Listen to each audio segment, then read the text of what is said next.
नमस्कार, आप देख रहे हैं दिल्ली बाजार। मैं एस के रंजन व्यापार जींस के खास खबरों के साथ अभी मैं मौजूद हूं एशिया की सबसे बड़ी अनाज मंडी नया बाजार में और आज चर्चा करेंगे दालों के बारे में। और चर्चा करने के लिए हमारे साथ हैं विपिन गर्ग जी, राम किशन, अरविंद कुमार एंड कंपनी के मालिक। आइए इनसे बात करते हैं, विपिन जी से क्या बता रहे हैं दालों में किस तरह। दिल्ली बाजार में आपका स्वागत है।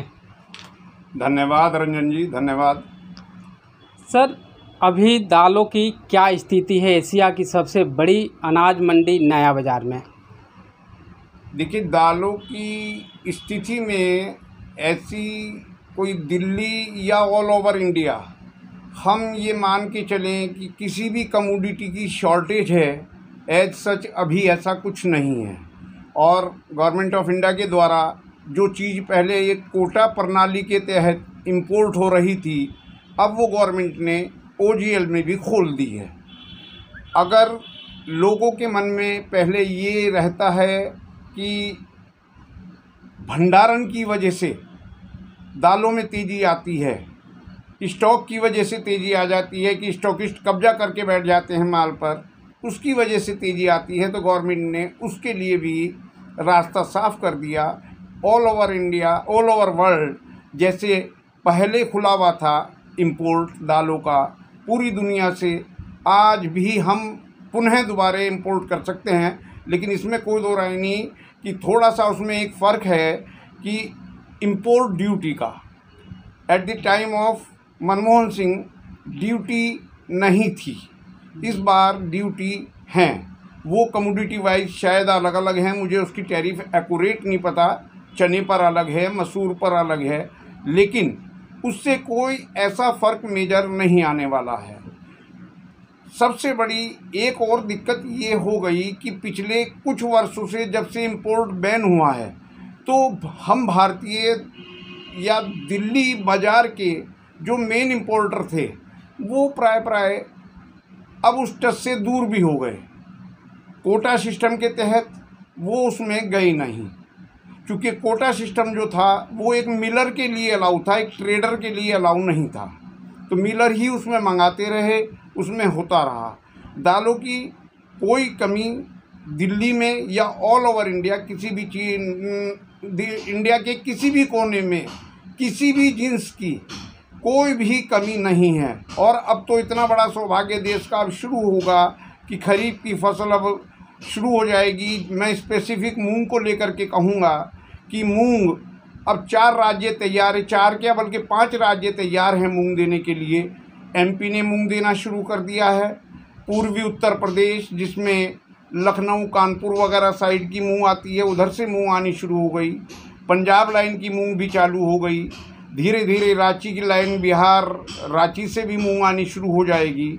लेकिन इत्तफाक है कि गवर्नमेंट ने इस समय में थोड़ा सा ये जो एक स्टॉक वगैरह का रिटर्न में देना, ये जो पुरानी पद्धति, जो बरसों पुरानी पद्धति थी, उसी में फिर दुकानदार का उलझना, वो थोड़ा शायद कुछ दिनों के दौरान देखा गया कि दालों में, और ख़ास करके जो आप मूंग की बात कर रहे हैं, मूंग में करीबन 2000 रुपये की नरमी देखी जा रही है। इसका कारण क्या है?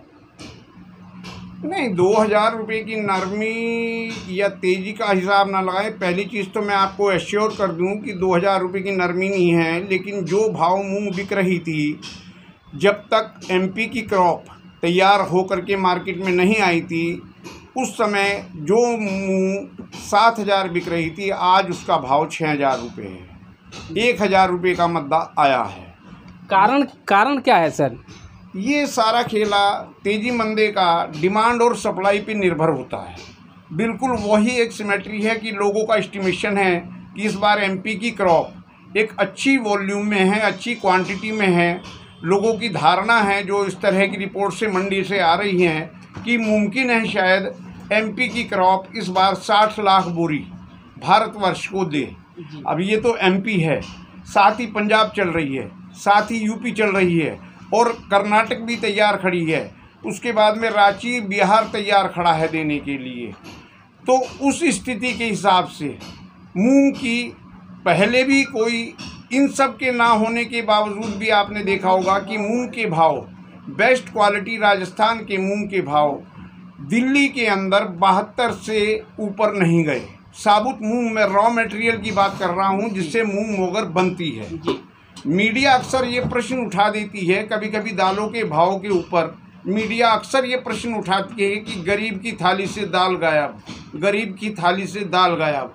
उसमें क्या एक विडंबना है कि वो उनका ऑब्जर्वेशन, वो प्राइस तो पकड़ लेते हैं उस क्वालिटी के जो बिल्कुल नीट एंड क्लीन, जिनको पैक्ड दाल, मॉल वाले स्टेटस वाली दाल चाहिए, वो रेट तो वहाँ के ले लेते हैं कि मार्केट में ये भाव मूंग की दाल के हैं, और उसका संबंध जोड़ देते हैं देश की गरीब जनता से। जबकि क्या है कि देश की गरीब जनता उस समय भी दिक्कत में नहीं थी। वहाँ आप मॉल के रेट तो ले लेते हैं कि 120 रुपये किलो मूंग की दाल, 120 रुपये किलो हो गई मूंग की दाल, 120 रुपये किलो हो गई, गरीब की थाली से मूंग की दाल गायब हो गई। लेकिन वहीं आप अगर ग्राउंड रियलिटी देखेंगे, जिस गरीब का आप जिक्र कर रहे हैं, चूँकि वो गरीब मेहनत करना जानता है, वो दाल ले जा कर के साफ़ करने में विश्वास रख के बना के खाने में विश्वास रखता है, वो प्राय उस समय जब एक बहुत अपर लेवल 120 रुपये किलो दाल खरीद रहा था मूंग की धुली हुई दाल, वो व्यक्ति उसी कैलोरीज और उतने ही विटामिन वाली दाल बड़े आराम से 90 रुपये में खरीद रहा था। अब कैटेगरी क्वालिटी दालों की तो भाव तो पकड़ लिया जाता है बिल्कुल अपर लेवल का, और थाली दिखा दी जाती है गरीब की थाली से दाल गायब। ये एक विसंगति है। इस पे मेरा मीडिया से अनुरोध रहेगा, और रंजन जी आप भी इस मामले में ज़रा सा इस चीज़ को, जो मैं कह रहा हूँ वो सही है या नहीं, मार्केट में देखना, स्टडी करना कि रेट, जब भी आप मीडिया में दालों के रेट के प्राइस हाइक के बारे में बोलते हैं तो उस समय रेट लिस्ट रिटेल की आपको नहीं पता होती। आपको जो रेट लिस्ट होती है वो मॉल्स की होती है, जहाँ पैक माल क्या भाव दाल बिक रही है वो भाव तो आप वहाँ से पकड़ लेते हैं, और फिर उस दाल को आप दिखा देते हैं गरीब की थाली में, जबकि गरीब का उस पैकेट वाली दाल से कोई मतलब ही नहीं है। ही क्वालिटी उसको जब लूज में 90 रुपये किलो मिलती है तो वो पैक्ड दाल की तरफ नहीं जा करके, तो गरीब की थाली में पिछले काफ़ी लंबे समय से दालों में क्या करें, 2014 के बाद में दालों में एक बूम आया था। वो पता नहीं किस कारण वो एक विसंगति बैठी थी कि सारी दालें, उसमें उड़द भी, अरहर भी, सब 150 रुपये किलो हो गई थी। लेकिन उसके बाद में आप 7 सालों में देख लीजिए दालों के भाव प्राय एक बहुत। लेकिन जी आपसे जानना चाहूँगा कि अभी फ़िलहाल जो है गवर्नमेंट ने दाल और तेल की कीमतों में जिस तरह से उछाल देखा गया रिटेल में, उसको देखते हुए गवर्नमेंट ने दाल व्यापारियों से स्टॉक मांगा। वो क्या कहेंगे, क्या वाकई दालों में तेज़ी नहीं है, दालों के रेट समान स्तर पर चल रहे हैं एशिया की सबसे बड़ी अनाज मंडी में, या लोग गुमराह हैं? देखिए, इसमें सबसे बड़ी बात तो ये है कि ये जो स्टॉक की बात आई है, ये स्टॉक की बात गवर्नमेंट है, वो कभी भी मांग सकती है, कोई भी चीज़ मांग सकती है, व्यापारियों से देने में कभी नहीं हिचकता। लेकिन ये इससे कोई तेजी मंदे पे फ़र्क आना, मैं इस चीज़ को नहीं मानता। किसी समय में दालें एसेंशियल कमोडिटी एक्ट में भी आती थी। At the time of Vajpayee ji essential commodity act को स्टॉक निरस्टेशन के लिए या क्या वो करेंगे, अभी केवल उन्होंने स्टॉक की जानकारी मांगी है, अभी कोई स्टॉक लिमिटेशन की इम्पोजमेंट उनकी तरफ से गवर्नमेंट। चलते चलते आपसे जानना चाहूँगा कुछ चुनिंदा दालों के, रॉ दालों के रेट, और जो तैयार माल है उनके रेट क्या कुछ चल रहे हैं। उदाहरण के तौर पर अगर मूंग को लें, मूंग धोया लें, मूंग जिन भावों पे काफ़ी वर्षों से चल रही है, इस साल भी उससे ऊपर जाने का अंदेशा नहीं है। अब आप देखिए कितनी बड़ी एक विसंगति है कि मूंग का सरकारी समर्थन मूल्य 7125 रुपये है, और आज जैसे पूरे मध्य प्रदेश में, यूपी में, पंजाब में या देश के किसी भी प्रांत में नई मूंग आ रही है, तो आप देखिए कि किस तरह किसान का माल, क्या तो वो 7125 रुपये बेचने के ख्वाब से, क्योंकि एमएसपी से हर किसान ये अपेक्षा करता है कि एमएसपी वाला रेट तो प्राय शायद मेरे को मिल जाना चाहिए मार्केट में, लेकिन आप देखिए कि मूंग का एमएसपी 7125 है, लेकिन किसान आज जो अपना माल लेकर के आ रहा है, मैं नहीं समझता पूरे हिंदुस्तान की किसी भी मंडी में उसके माल को, नए माल को 5800 से ऊपर के पैसे प्राप्त हो रहे होंगे। चूँकि उन सब मालों के दिल्ली पहुंच के जो सौदे हैं वो नीचे में 6000 रुपये तक हुए हैं, उनका व्यापार नीचे में 6300 रुपये तक का हुआ है।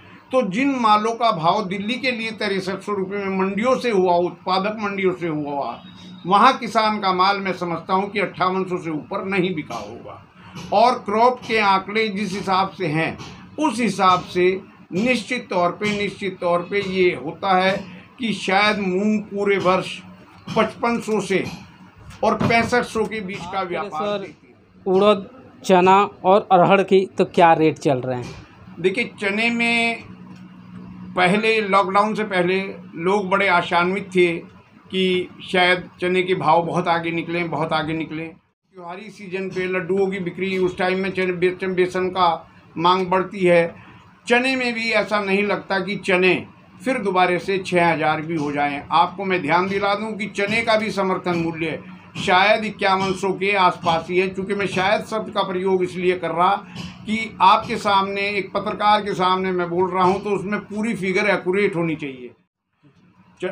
सब चीज़ों में हमारे यहाँ डिमांड एंड सप्लाई के हिसाब से दालों में किसी भी तरह की ये चीज़ आज की परिस्थिति में नज़र नहीं आती कि हाँ दालों के प्राइस बहुत के आप ये कहना चाह रहे हैं कि दालों में किसी भी तरह की तेज़ी नहीं है?